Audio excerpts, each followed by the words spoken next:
Hello বন্ধুরা, আমি তোমাদের কাজল ম্যাম জ্ঞানজ্যোতি কোচিং সেন্টারের পক্ষ থেকে তোমাদের সকলকে জানাই স্বাগত।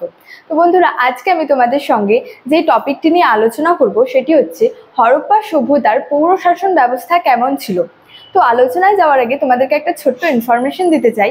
তোমরা যারা আমাদের কোচিং সেন্টারে এখনো যুক্ত হওনি কিংবা যুক্ত হতে চাইছো, তারা উপরে দুটি নাম্বার দেখতে পাচ্ছ, 6295916282 এবং 7076398606। এই দুটি নাম্বারের মধ্যে কিন্তু যে কোনো একটি নাম্বারে যোগাযোগ করে আমাদের সঙ্গে কিন্তু যুক্ত হয়ে যেতে পারো। তো দেরি না করে আজকে টপিক সম্পর্কে আলোচনা শুরু করছি। তো হরপ্পা সভ্যতার পৌর শাসন ব্যবস্থা কেমন ছিল।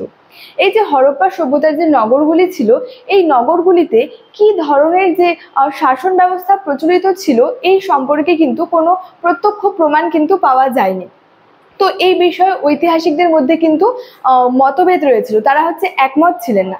তো এই বিষয়ে এই ব্যাপারে বিভিন্ন যে ঐতিহাসিকগণরা ছিলেন তারা তাদের নানা মতামত প্রকাশ করেছিলেন, তারা বিভিন্ন মতামত দিয়েছিলেন।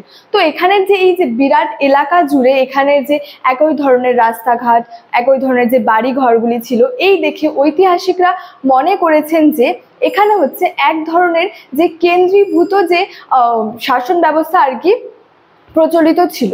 তো এই বিষয়ে বিভিন্ন ঐতিহাসিকরা তাদের নানা মতামত দিয়েছেন। Doctor S K. সরস্বতী এই ব্যাপারে বলেছেন যে এই যে হরপ্পার সভ্যতার যে হরপ্পার যে নগরগুলির সংগঠন দেখে মনে হয় যে এখানে এক ধরনের যে কেন্দ্রীভূত প্রশাসন প্রচলিত ছিল। আর এই যে প্রশাসন ছিল, এই প্রশাসন যে জনগণের যে জীবন আর কি নিয়ন্ত্রণ করত। এস.কে. সরস্বতীর মতে এখানে এক প্রকারের কেন্দ্রীভূত প্রশাসন প্রচলিত ছিল এবং এই প্রশাসনই জনগণের জীবন নিয়ন্ত্রণ করত। এবং ডক্টর ডি.ডি. কোশাম্বীর মতে তিনি বলেছেন আর কি, রাজতন্ত্র বা প্রজাতন্ত্র যাই হোক না কেন, এখানে একটি কেন্দ্রীয় শক্তি ছিল। মানে ডি.ডি. কোশাম্বী বলেছেন এখানে একটি কেন্দ্রীয় শক্তি ছিল, না হলে এই যে এত উন্নত, এত যে পরিকল্পিত একটি যে নাগরিক সভ্যতা, এই নাগরিক সভ্যতার বিকাশ কিন্তু এখানে সম্ভব হতো না। মানে ডক্টর ডি.ডি. কোশাম্বীর মতে বলেছেন এখানে একটি কেন্দ্রীয় শক্তি ছিল। এই যে কেন্দ্রীয় শক্তির কথা বলেছেন, এই কেন্দ্রীয় শক্তি ছিল, না হলে কিন্তু এই যে এত উন্নত পরিকল্পিত যে নাগরিক সভ্যতার বিকাশ কিন্তু এখানে সম্ভব হতো না। আবার অনেকের মতে এখানে যে ধর্মাশ্রয়ী শাসন ব্যবস্থা প্রচলিত ছিল। অনেকের মতে অনেকে বলেছেন এখানে এক প্রকারের ধর্মাশ্রয়ী শাসন ব্যবস্থা প্রচলিত ছিল। তারপরে যে এইচ.ভি. সাঙ্কালিয়ার মতে এখানকার যে কেন্দ্রীয় যে শাসন ছিল, সেই শাসন ছিল একজন দৃঢ় উদারনৈতিক যে স্বৈর শাসকের হাতে কিন্তু ছিল।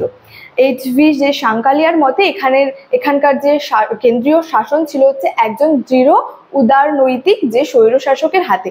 এবং এই হরপ্পা সভ্যতার যে আর কি নগরগুলিতে কি ধরনের যে শাসন ব্যবস্থা ছিল সেই সম্পর্কে কিন্তু কোনো প্রত্যক্ষ প্রমাণ পাওয়া যায়নি।